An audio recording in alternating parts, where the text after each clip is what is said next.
cannot change the result.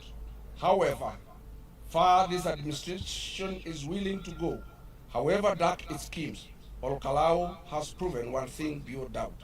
They cannot overpower all of us, and they cannot overturn the will of the people. Now, we must now chart the way forward to the next election.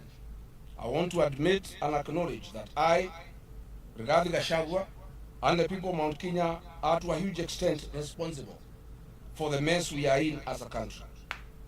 We handed this administration nearly half the votes that brought it into power.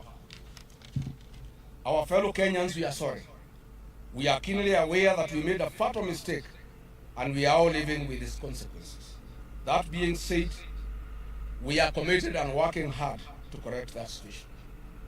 William Ruto came to power with 7.1 million votes across the country.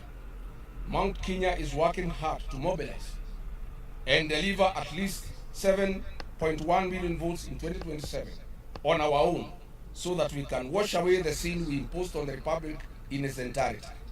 We are calling to the rest of the country to join us and add to that number to ensure a victory so overwhelming and definitive that it will serve as a message to every future administration. A reminder that ultimately leaders serve at the will of the people of Kenya. As a party, DCP is gearing up for the days to come. History has shown us that Mount Kenya's political direction is determined in a by-election preceding the general election. TNA came into power in 2012 in the Kagema by-election. UDA became the party of choice in 2021 after by-elections in Rurii and Kiambaa by-elections. DCP has now delivered its first-born member of parliament in OLKALAU, and DCP today is a party of choice in the mountain. DCP is 1 year old with one member of parliament of OLKALAU, one MCA in Narok Town Ward, Narok County, one MCA in Kisa East, Kakamega County, and Kariobangi Ward in Nairobi County. We are a national party and it is our intention to field candidates in all 47 counties for gubernatorial, senatorial, National Assembly, and County Assembly seats. In accordance with our strategic plan, we have set up a necessary machinery and blueprints to secure a minimum of 20 governors, a minimum of 20 senators, a minimum of 145 members of the National Assembly, and a minimum of 720 members of the County Assembly across the country. To any aspirant considering DCP, come forward today. We give you our word that our nominations will be free, fair, and credible.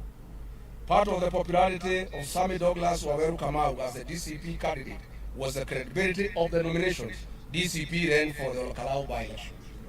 That standard is not a one-time event. It is our foundation and will not lower it.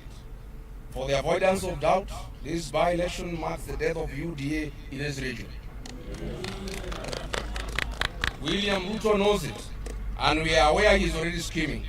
He intends to introduce different colored wheelbarrows to accommodate his allies, who now know they cannot survive with UDA in the upcoming by-election. But we are watching him. We are aware of a small wheelbarrow coming up in Murang'a. We'll announce it and shout about it when it is done. We also know that he intends to introduce small presidential candidates in the mountain to divide the mountain vote. We shall call them out when he unleashes them. These are people who work with him at night and pretend to be against him during the day. As you have seen in OLKALAU, the people are nobody's fool.